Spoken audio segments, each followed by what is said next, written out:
Man, how you doing? Welcome to another episode of Real Men Real Talk Nashville. My co-host Daniel, Uncle Dwight, and my man Icon sitting around talking about what we sit around and talk about.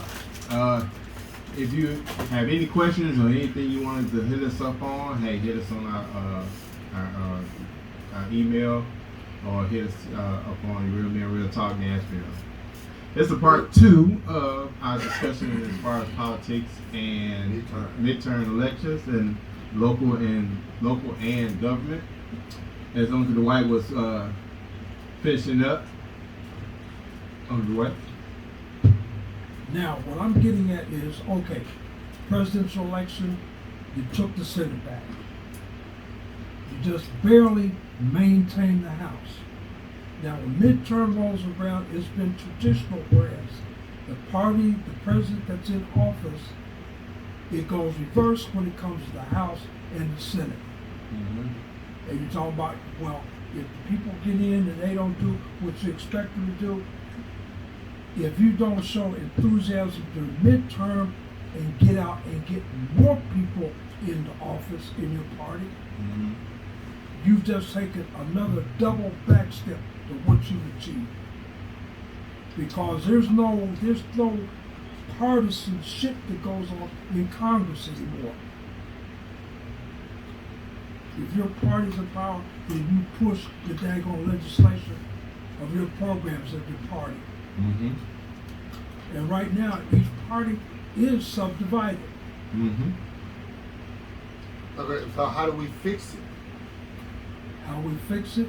Part of fixing it is getting out and voting midterm with the same enthusiasm that you do during the presidential election year.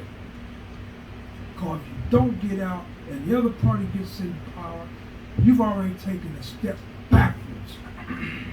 But where do we go to start promoting it? Of course, everybody is always during the presidential election. Everybody's always talking about get out and vote. If you're gonna vote, go grab somebody, help, pull up the bus, and all this and that. Shouldn't that same approach be taken for midterm? Yes, it should be, but it's not. It's a lackadaisical approach that takes place. Okay, I'm gonna ask this question. If say that it's all Democrat got the House, they got the Senate, you got a Democratic president, and then everybody say, okay, now the Democrats are in. They run the House, they run the Senate. There's no reason no bill cannot get passed or signed off. But yet, at the same time, I ask this question. If those individuals get in there and not commit themselves to the promises they make, do we hold them accountable, or do we say, oh, well, they didn't do what we wanted to do, we just wait till the next election? I agree with your approach in that case. Start protesting, letting them know that they need to do what they promised to do. But the system as it stands right now is what's the term they use for the new younger Democrats that are in office that are the far extreme of the party. But I think in politics alone, I'm seeing an era where everybody's got their own hidden agendas. It's like they get in there for the political and the muscle and the strength behind it. Right.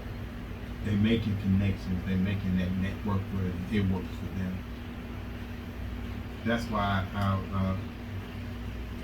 I would say, because once they get in there, they feel like I'm in there. And then True. I'm in there. And now I'm in there. So But the people who don't get out and then hold them accountable and get out there and shout their name. Hey, Ronald Richardson, whatever, you ain't doing this, you ain't doing that. I mean, you know, what's going on? If you ain't saying these people's names and shouting them out and bring them to the light, because once they get in there, they in there. I don't give a damn what's going on. Yeah. They're making hands, they're shaking hands, they're kissing babies, they're doing back those whatever, deals and everything else, Right. Trying to make their family legacy, whatever, for the future. But I think if we don't get out and shout these people now, get out there and say, hey, you said you promised us a welfare system, you promised us better schools, you promised us, and get out there and pull them to the forefront, then I don't care who's in there, you're not going to get anything achieved. True. Regardless if it's Republican or Democrat. But if you got, let's say you got You can't wait for no scandal to come up. 20, you got 20 people that's out right off. Like, okay, hey, Marsha Blackburn or whoever, Mm-hmm. you're not doing what you said you would do. Mm-hmm. I mean, is them 20 gonna make a difference? Mm-hmm. But you know why? Just like Lee right now.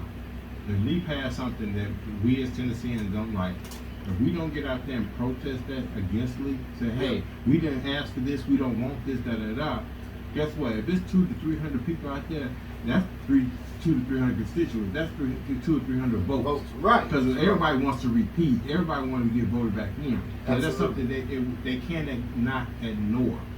Yeah. But no one does anything. Oh, well. Okay, I agree with that. So, just saying that, hey, get out and vote. Hold your people